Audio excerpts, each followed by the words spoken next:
kembali lagi di Midnight Live. Aumania mana suaranya? Langsung saja kita sambut Fatin Shidqia.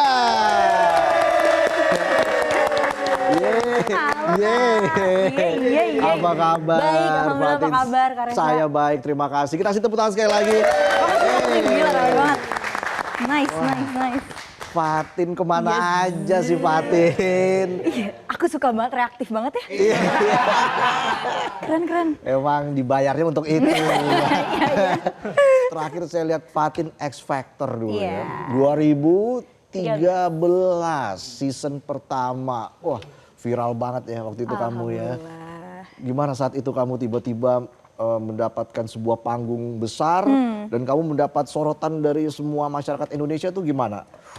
Itu benar-benar di luar ekspektasi aku banget sih Kak. Karena itu iseng-iseng kan ikutan audisinya. Dan belum pernah menyeriuskan nyanyi gitu waktu itu. Sampai akhirnya ikutan ternyata alhamdulillah lolos. Aku kira aduh ini paling sekali doang kali ya lolosnya ya. Keterusan terus alhamdulillah. Jadi cukup menyiapkan mental banget waktu itu karena pertama kali banget kali ya. Menang lagi? Iya. Wah, viral juga karena menyanyikan lagu Grenade Bruno Mars sampai dinotis langsung sama Bruno Mars. Dinotisnya gimana sih waktu itu? Sebenarnya itu tuh aku dikabarin dari followers aku sih Kak. Kayak dikabarin katanya dimasukin ke website atau waktu itu zamannya masih X ya, belum zamannya Twitter belum X. Dan aku sendiri belum pernah lihat langsung gimana si Bang Bruno ini menotis ya. Bang Bruno ini menotis. Jadi aku kayak takut kepedean tapi alhamdulillah kalau iya gitu. Oke, nggak pernah sampai collab gitu? Aku agak mundur dikit ya dengernya. Suatu hari nanti kalau rezeki mah ya kita tidak kemana. Amin. Tapi kamu memang sesuka itu sama nyanyi? Sesuka itu Kak. Dari usia berapa? Dari SD deh kayaknya. Dari SD. Siapa ya orang yang paling mempengaruhi kamu? Sebenarnya kalau dibilang orang, aku lebih dipengaruhi oleh game Kak waktu itu.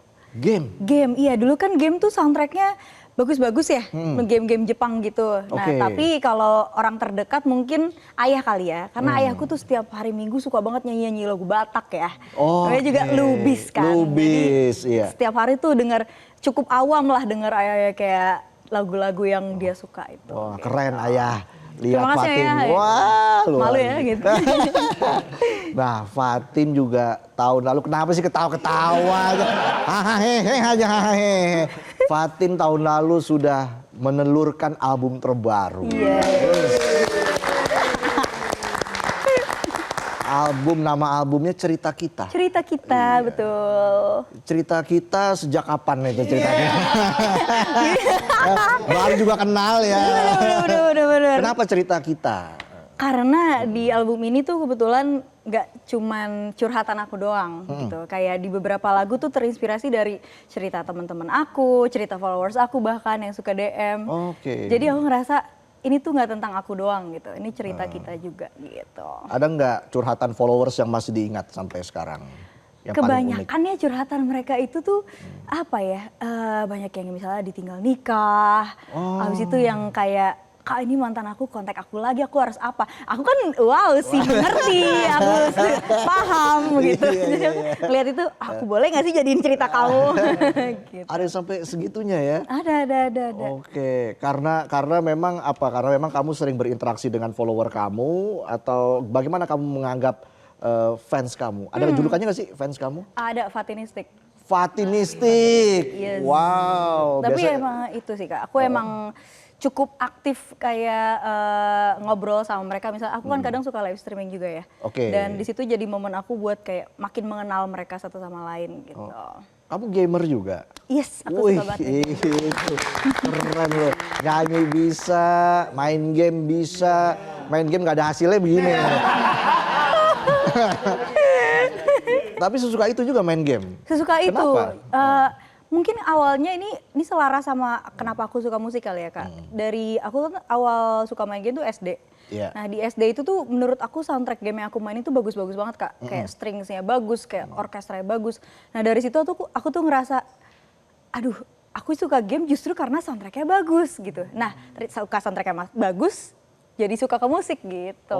Oke. Jadi kayak mereka nyambung-nyambung gitu. Iya. Kalau kita lihat album pertama itu tahun 2013 dan album kedua tahun lalu. Yes. Kenapa jaraknya begitu lama gitu? 10 tahun. Bener, setuju. Itu sebenarnya banyak faktor sih Kak. Tapi emang sebelum ke album ini rilis di cerita kita di tahun lalu, itu tuh kita rilisnya single per single gitu. Jadinya emang nggak satu album bang keluar gitu langsung. Jadi makanya mungkin itu jadi agak lama ya. Ya, dan salah satu lagu andalan di album terbarunya Fatin adalah Red Flag. Iya, Red Flag. Tahu nggak artinya Red Flag? Bendera merah. Kalau warnanya hijau, green flag. Warnanya kuning, yellow flag. Oh, jadi les kita ya. Iya. Les, oke. ULALR, lampu kakak.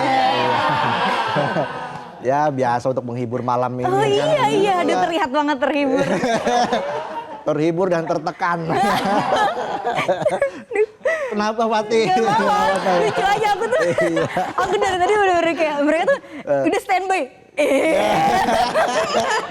Lucu banget. Ya penonton bayaran tapi bulanan ya begini. Tapi terlihat ikhlas banget Kak, makanya bagus, passionate. Terus emang keren, passionate. Ada penonton passionate. Gitu Fatin. Nah kalau kita bicara soal Red Flag sendiri, itu kenapa judulnya Red Flag? Oke, sebenarnya red flag itu kan kayak term yang sering digunakan oleh mungkin banyak orang ya dalam buat ngartiin kayak itu sebenarnya nggak banget kayak jangan cabut lah kalau dia red flag gitu. Nah tapi di lagu Red Flag ini sendiri justru red flag tuh emang harusnya dijauhin, tapi I kinda like red gitu. Red is my favorite color gitu. Malah dideketin. Aduh. Oke, waduh. Tadinya harus dijauhi, tapi masih ada magnetnya gitu ya. Iya, aduh. Jadi bingung sendiri. Ya. Padahal nggak selaras gitu dengan mungkin si kemauan si cewek ini, cuman tetap dipaksakan. Aduh, jangan. Tapi menurut kamu pasangan yang red flag itu seperti apa yang buat Fatin? Aduh, red flag di aku ada 2 lagi yang tiba-tiba di kepala, yang buang sampah sembarangan. Oke. Sama yang kalau misalnya kucing minta makan di pecel ayam dia nggak ngasih. Oke, itu red flag buat kamu ya? Menurut aku. Wow. Soalnya kan harusnya kecil banget ngasih ya. Gitu. Iya. Kayak, kalau dari situ aku bisa, kayaknya nih orang calon-calon pelit nih. Gitu. Wah. Itu. Udah ketahuan kan? Iya tuh red flagnya. Fatin seperti itu. Red flag penonton seperti apa? Gak tahu. Aduh, red flag. Red flag. Itu udah red flag ya? Itu udah red flag tuh.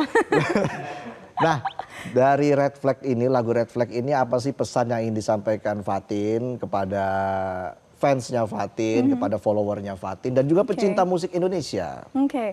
Sebenarnya dari Red Flag sendiri,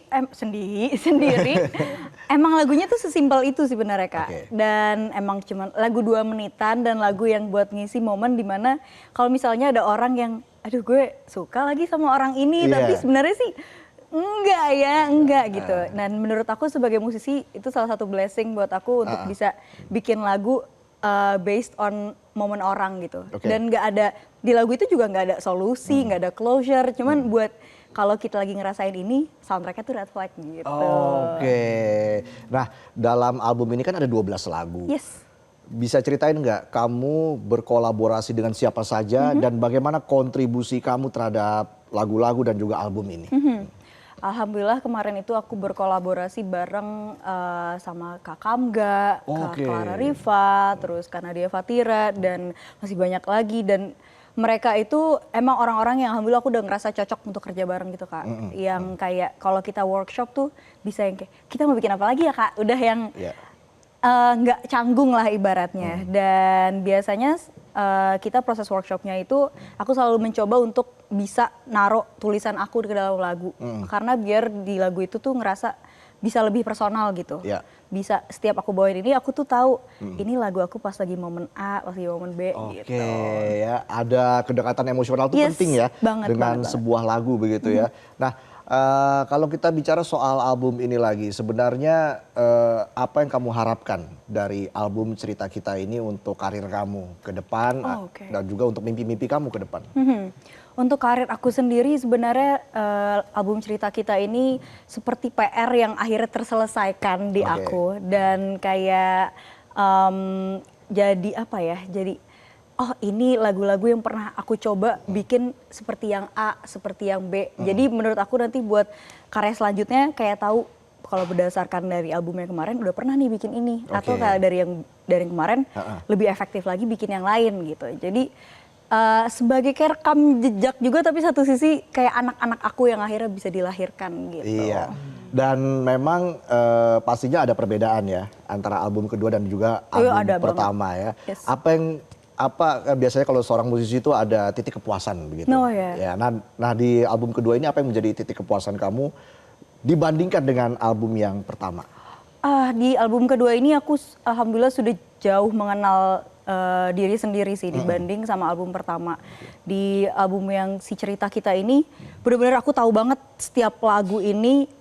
Kayak misalnya bridge-nya aku mau kayak gini tuh karena apa, atau kayak aku mau gitarnya kayak gini tuh karena apa. Jadi bener-bener sespesifik itu sampai aku mikirnya semakin kesini makin pengen jujur berkarir gitu. Nah sedangkan album pertama itu kan masih mencoba banget kayak mau ke arah mana nih, mau nyanyi yang kayak gimana gitu. Jadi emang makin kenal diri sendiri sih di album kedua. Makin dewasa. Amin, ya, amin. dalam membuat lagu. Amin, itu amin. Itu penting ya. Penting banget Kak. Penting banget. Tapi apa yang bikin kamu merasa puas selama 13 tahun, lebih mungkin ya, berkarir di dunia musik Indonesia saat ini apa? Sebenarnya kalau dibilang ngerasa puas belum sepuas itu ya Kak. Aduh kesannya aku jadi kayak nggak bersyukur nih. Cuman tapi kayak masih banyak banget hal yang menurutku pengen banget aku capai dan aku coba gitu. Dan misalnya apa aja tuh? Misal aku pengen punya lagu yang kayak agak kayak nge-rock. Aku pengen punya lagu yang benar-benar R&B banget. Kayak menurut aku untuk mengklasifikasikan diri sebagai penyanyi pop kayak masih banyak yang bisa aku coba gitu, kayak sayang aja gitu. Jadi pengen banget nyobain. Masih muda juga ya. Beda setahun setengah lah sama saya. Masih banyak yang harus dieksplor, digali.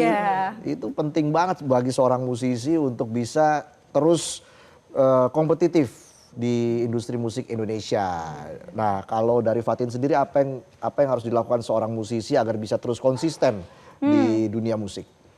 Agar terus konsisten, sebenarnya lebih ke benar-benar ngeyakinin itu hal yang aku suka, maksudnya hal yang kamu suka lakuin sih kalau menurut aku. Karena nggak mungkin namanya nggak ada hari yang dimana kayak kita mentok ide, nggak tahu mau berkarya apa gitu. Cuman ketika kita tahu ini emang benar-benar hal yang kita suka, kayak eventually we'll find a way. Misalnya kita akan tetap rilis, yakinin diri harus rilis tiap 4 bulan sekali atau 5 bulan sekali. Jadi itu kita tidak bergantung sama mood tapi bergantung sama konsistensi. Gitu Seyakin apa Fatin di album kedua ini Cerita Kita bisa diterima oleh seluruh pecinta musik di Indonesia? Kalau untuk diterima seluruh pecinta musik menurut aku itu another blessing ya Kak. Namun ketika album ini sudah keluar, ekspektasi aku nomor 1 adalah semoga salah satu lagu di album Cerita Kita ini bisa menjadi soundtrack momen dari orang yang dengar. Aku nggak mematokin kayak 10 orang, 100 orang gitu. Itu jatuhnya kayak hal yang di luar kuasa aku gitu. Cuman kalau misalnya ada orang datang ke aku dan kayak bilang, Red Flag gue baru banget ngalamin kemarin. Aku ngerasa sangat super bersyukur sih. Wow, dan Red Flag ini liriknya bahasa Inggris ya? Yes. Kenapa memilih lirik bahasa Inggris? Karena itu salah satu keinginan aku bikin lagu full bahasa Inggris bareng Kak Kamga kebetulan. Dan kita juga udah pengen banget dari lama pengen bikin lagu yang kayak 2 menitan doang dan upbeat. Sampai akhirnya terwujud di Red Flag ini. Wah, sayang sekali penonton kita nggak ngerti bahasa Inggris ya. Tadi nggak bisa loh Kak, tadi green, yellow. Iya itu doang udah. Bagus. Apalagi open the door apa coba? Open the door. Green flag, yellow flag, itu aja. Gak apa-apa. Tapi nggak apa-apa, nanti pelan-pelan ya, makin nggak bisa. Makin susah soalnya. Iya. Nah kalau dari Fatin sendiri apa nih harapannya untuk dunia musik di Indonesia? Apalagi perkembangan teknologi digital semakin maju. Iya. Kalau dari aku pribadi harapannya semoga musisi-musisi kita semakin semakin jujur dalam berkarya dan semakin bisa ngerilis lagu kayak apapun yang mereka mau. Karena aku suka banget the diversity-nya. Dan menurut aku ya semakin kalau orang makin jujur berkarya itu nggak akan ada yang gantiin manusia gitu. Maksudnya manusia doang yang bisa kayak gitu. Jadi gaspol aja pede terus punya karya kayak apapun karena itu warnanya cuma dimilikin sama mereka doang. Jelajahi cara baru mendapatkan informasi. Download Metro TV Extend sekarang.